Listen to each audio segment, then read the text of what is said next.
Hey guys, it's Jess and welcome to my channel. This is my first ever voiceover, so I am pretty nervous, but just bear with me, I'm sure I will get better at them.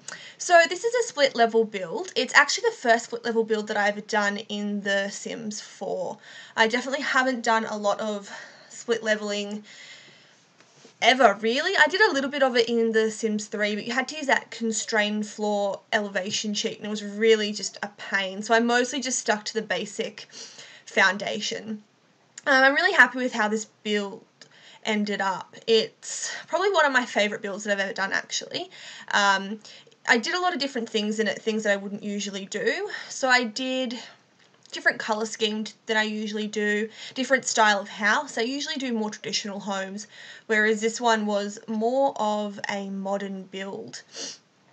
So here I'm just trying to figure out what parts are going to be sunken and which parts are going to be on the foundation. I initially wanted to make it so that all the bedrooms were on the, like, kind of the lower area, and then the rest of the house was up high, but I realised that you weren't actually going to be able to put the doors over that foundation area, so I had to just make the living area split level, and everything else I had to make it up on the second floor.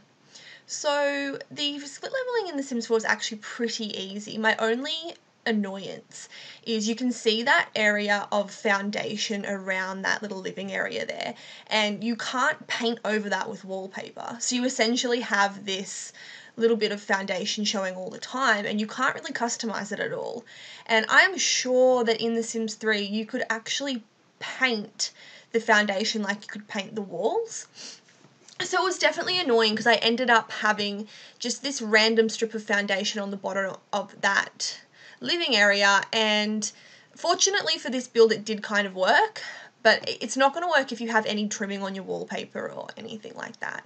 Other than that though, I really thought the split leveling was really easy, and I'm really happy with how it turned out. So in this build I also didn't put a garden per se. I just did one of those, like a balcony. I was trying to mimic a courtyard. So where I live, I'm not sure about where you guys live, but we have townhouses and small houses and apartments, and instead of having like a garden or something, they'll have a courtyard, which is basically just like a really tiny version of a backyard, and it's usually like paved or concrete, and there's probably enough room just for like a small little garden bed or some planter pots. But I was just trying to model it off that a little bit. So you can kind of see now that that strip of foundation, oh, it's sort of gone out of the screen now, but if you notice it's blue, and it's really weird because it depended upon what light you were in. So in the most of the time it was blue, but on one of the walls the foundation part was yellow, and I could not figure out what was going on, and I think it's just like a bit of a lighting glitch with The Sims 4. I was kind of annoyed about that. But hey, as I said, that was really my only gripe with this build and the split level functionality. So yeah, just doing the kitchen now. Wow, this is actually really hard talking about the build. I've built the house, I've watched this video twice now. It's like, I don't know what else to say about the build. Like, hey, I'm building the kitchen. Yep, placing that bin there. Actually, I know that I moved that bin. I feel like I should be talking about other stuff because, oh, I'm just going to get a sore throat and really get a little bit bored of talking about exactly what everybody's looking at. Yeah, I don't know how people can do that, just sit there and talk about the build the entire time. I enjoy listening to it, but how they actually do that voiceover, ugh, dry. I don't even understand at all. Oh, see there you can see how like one part of the foundation is yellow and the other part is blue. Oh, actually I do have something to say about the build. This Parenthood lounge, I love it. And the colour scheme of the house is pretty much solely based just on that one lounge, because I really liked that kind of white and then that grey blue colour. And I really wanted to use those armchairs. But none of the swatches match the lounge, even though they both came from the Parenthood pack. And I'm pretty sure that those lounge chairs also don't match the two-seater lounge. So you basically have in the Parenthood pack a three-seater lounge, a two-seater lounge, and then those two armchairs, and none of them match each other. And I can't figure that out.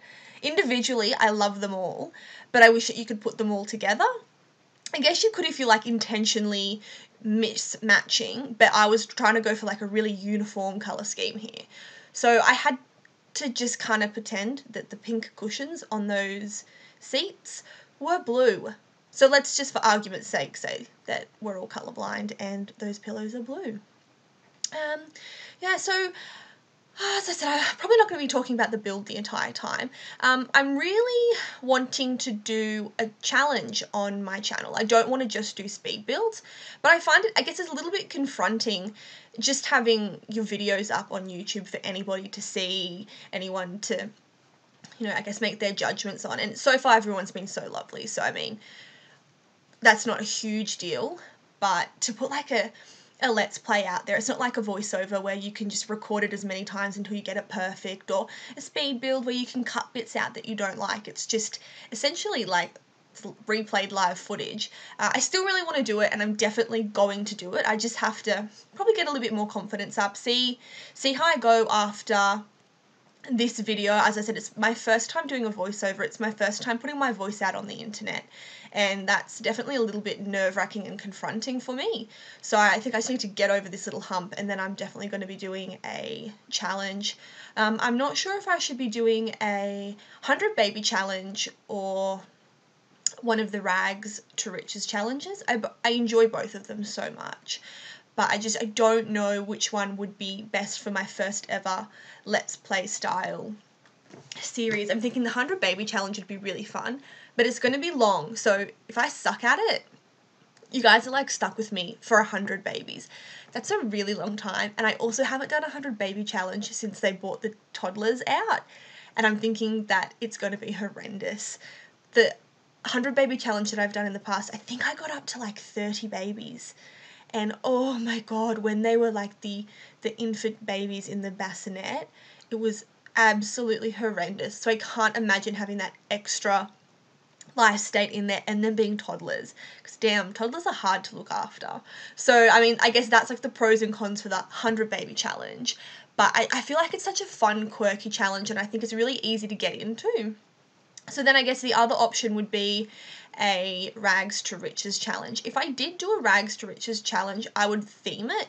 So I've done plenty of rags to riches challenges in the past, and I found that once your sim gets, you know, sort of level 7 painting skill, the challenge becomes super duper easy because you just paint a whole heap of paintings and then that's about it, you're done. I'm thinking of doing like maybe rags to riches gardening, or, you know, rags to riches where you can only make money off things that you make on the woodworking station. Something like that, just to make it a little bit more of a challenge, because as I said, I do find it a little bit too easy sometimes. Or I might just go on the internet and see if there's like an extra hard version of the rags to riches challenge.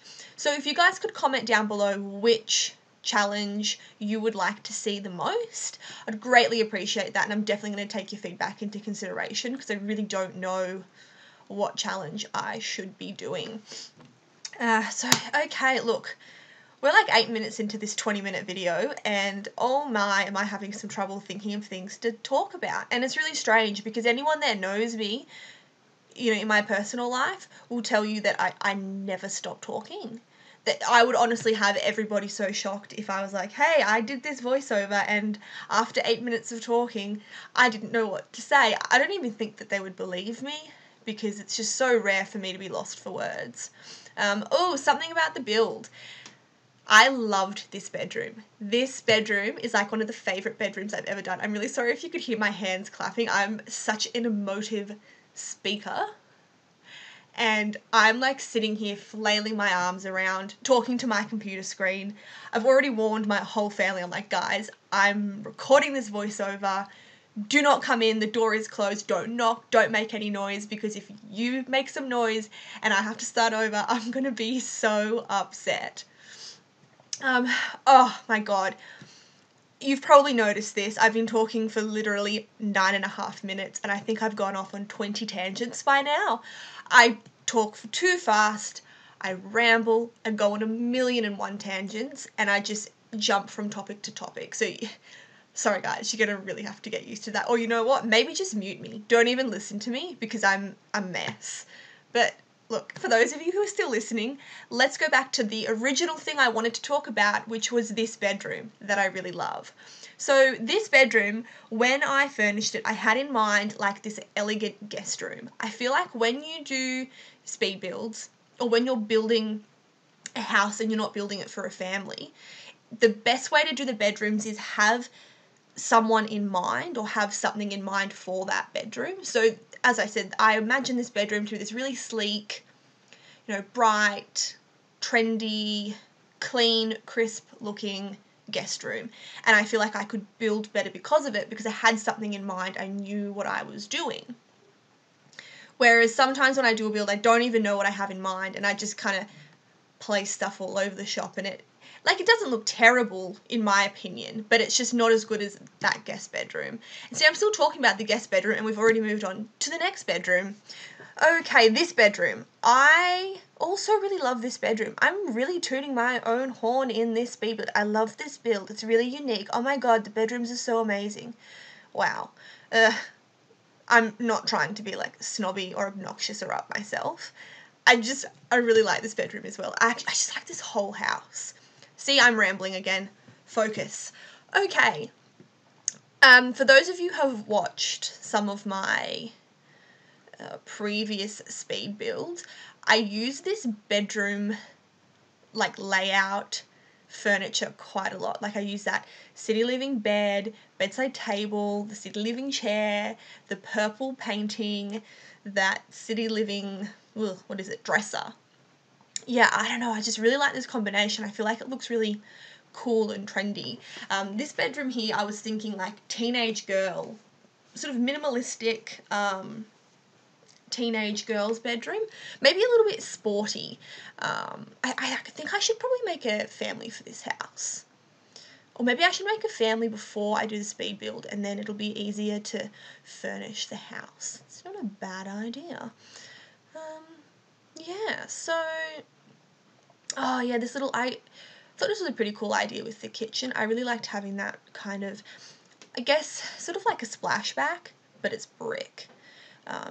For the kitchen, what I had in mind was this family is basically a mum and a dad and 2 daughters, and the dad is a really good cook, so he has this really sleek, clean kitchen, but he cooks up a storm in it.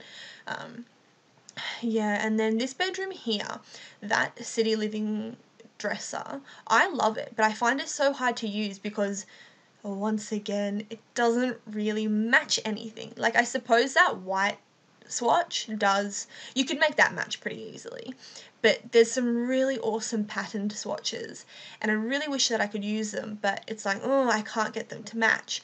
But finally, in this room, I actually was able to use one of the patterned swatches, and I got it to match the rest of the room. So I was really happy about that, because I really love that dresser, and I feel like a lot of work probably got put into the swatches on that, but then, as I said, it's kind of hard to use because not a lot matches it. But I end up going with the green swatch and doing a green theme.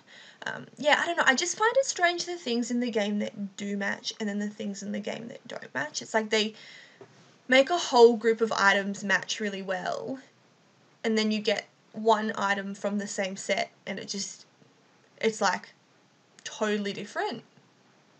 I don't really miss the, creator style from The Sims 3 that much. It was pretty buggy and it was really slow, and I honestly didn't use it a lot because of how slow and buggy it was. But I just wish that we had a little bit more freedom when it came to picking colours. With that chest of drawers, I wish that you could pick the main colour and then the pattern.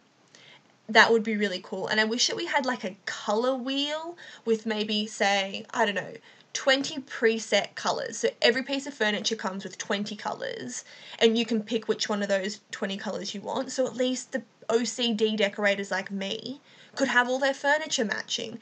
That would be amazing. And I feel like that's a really good compromise between buggy creator style and really smooth running, not creator style. It's actually one thing I have to say about The Sims 4, at least my game personally. It really does run so smoothly. There's no like just random, I guess there's a bit of gameplay lag. I know I've seen people like on the Reddits and the Facebook and stuff complain about the gameplay lag, and I do probably get that a little bit. But just like in build mode and stuff, it's so smooth. I really, really enjoy it. It's a bit of a dream to play.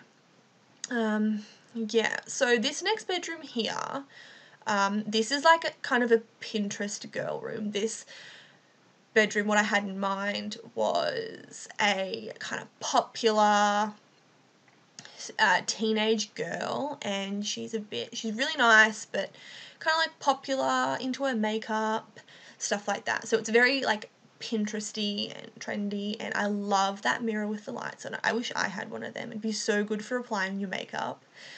With those like LED, well, they're usually like LED backlights like that all the YouTubers have, and it just makes their face like glow to the gods. Yeah, I really want one of those mirrors, like the Hollywood ones. They're so cool. And then once again, I'm also using that City Living dresser. I'm really happy that I got to use it twice. And what I tried to do was that kind of like yellow wood that's on the dresser. I tried to just get that yellow colour to run through the bedroom with a few other items of furniture. Oh my god, my voice just went really croaky then. I'm so sorry. Yeah, and I just really love using these shelves and putting like the little clutter items on them. I don't know, it's just like something I love doing. I think it looks really cute, and it just like fills in a space really well. I would love a clutter pack. I think that The Sims 4 has such amazing clutter, but you really can never have enough. And I would just be, I would like pay so much money just for like a pack dedicated to clutter. That would be awesome. Even if they did it like an expansion pack, I think I'd still buy it. I love clutter. I don't actually, it's probably a bit of, not important, but just something to note. I don't use custom content in my builds. The reason for that is I find that you can go to all this effort into decorating a house. And I mean, decorating a house can take ages. Like this took probably an hour and a half just to do this house. It's not really that big. If this house was like half custom content and then for whatever reason I wanted to delete it or it became corrupt, it would take so much time to redecorate the house that I just would feel like that build would be ruined. So that is why I don't use it, because I feel like it's a lot of effort, and if you have to delete that CC, I don't know, I just feel like the whole house would be ruined. I do use CC for, oh my god, I'm having a blank. What's it called? Like where you make your Sims? Create a Sim? It's Create a Sim. Yeah, Create a Sim. I don't know why I had so much trouble with that. I use Create a Sim custom content. So do like clothing and hair and, you know, pretty much everything. I love Create a Sim custom content. And the thing with that is, just say you dress your Sims up in custom content. When you uninstall it, they just don't wear any clothes. So it's really easy to be like, oh, okay, yep, I deleted their shirt, I need to give them another shirt. But if you did a build like this and say 30 items were removed because you deleted that specific CC, you have to then like run around and try and remember exactly what the build looked like and replace all the items that were removed, and it's just a hot mess.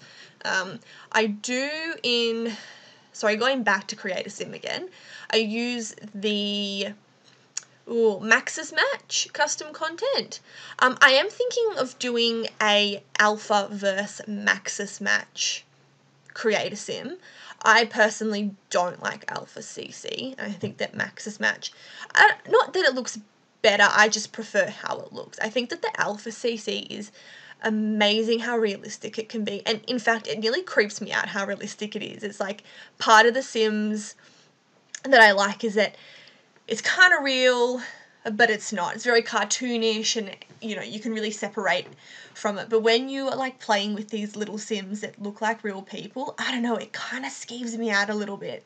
So yeah, I'm happy with my Maxis Match CC, but I definitely am up to doing sort of like a Maxis Match versus Alpha, and then see like which one you guys like the most. That'd be really cool. Here I was trying to find somewhere to put a bookshelf, and for the life of me I cannot remember if I put, oh that's right, I put a bookshelf in this hallway, And I really hate furnishing hallways. I feel like they're so awkward. I never know what to put in them. And like there's really not a lot that you can put in them because they're usually so narrow. And you don't want to make like a hallway really thick because then that looks kind of strange. And you just have all of this like excess wall, and it's like, how many paintings can you put in a hallway before it looks stupid? You know, like, can I fill up all the gaps with paintings? Should I just put one and then does it look too bare? And really, maybe I'm overreacting here, I don't know, but I do not like doing hallways at all. Okay, what are we on now? The roof. So I like doing modern roofs like this. Yeah, I don't actually do modern builds a lot. I do, like, I guess my go-to build is a sort of like more traditional build. So this is sort of like me just like winging the roof here, being like, oh, this kind of looks right, this looks modern. I did like this sort of skylight thing though. I thought that was really cool. So the individual dance floor is supposed to be like a skylight down into the foyer, and then the two dance floors over that balcony. What I was really trying to replicate is, I'm not sure if you guys know what a pergola is. I'm assuming a lot of you would be American. So a pergola is like, it's kind of hard to explain. It's like a balcony, but it's not closed in, and it's like at ground level. So it's basically just like a covered area that is attached to your house. And it usually has like a plastic sort of covering on it. So I guess it doesn't have a fence around it, or doesn't usually have a fence around it. It's not raised off the ground. You literally just like walk out your back door and you're in the pergola. So anyway, that's like what I was trying to replicate with that, was more of like a pergola. Because I find like we don't really have like a flat roof. Because really on top of that roof, it's actually like it's floor. It's not roof. It'd be cool if we could get some sort of like flat roof. I don't know if anyone agrees with me on that, because maybe I'm just like the crazy one and we already have flat roof and I'm just like not acknowledging it. I don't know. Anyway, so this is like the landscaping. I think I cut out a lot of the landscaping. I can't remember, because I know it didn't have a backyard. It just had that like pergola balcony thing. And then I just sort of focused on putting this little, it was supposed to be a pond, and you kind of like use the rocks to make it look like less of a pool, more of a pond. So I know I did that, and I kind of think that's all I did. I didn't really know how to landscape the modern house. I'm not the best at landscaping, like, on the best of days. And then trying to do, like, a modern house, which I don't often do. I found the landscaping, like, a little bit, like, I don't know. Because I feel like modern houses, to me, they're usually simplistic. They're not, cluttered or all over the place. So it was, like, trying to find that balance between putting enough of the plants and bushes in, and like, but not having too little.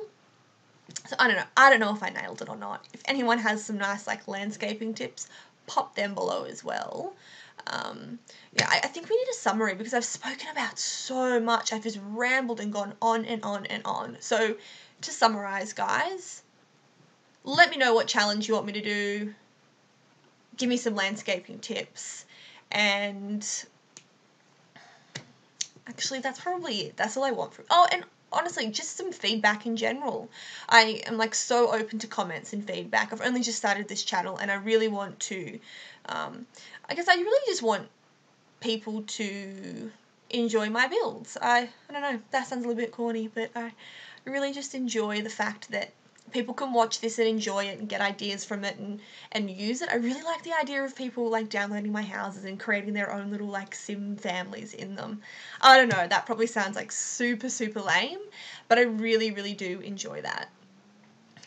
Actually, that's another point. So we have, comment down below if you want 100 baby challenge, or, what's the other one called? Oh my god, I'm having a blank again. Rags to riches. Okay, 100 baby challenge or rags to riches. Give me some landscaping tips. Give me some tips in general, because I'm a hot mess. And fourth, see, I've already forgotten fourth point because I've rambled so much about all the other stuff.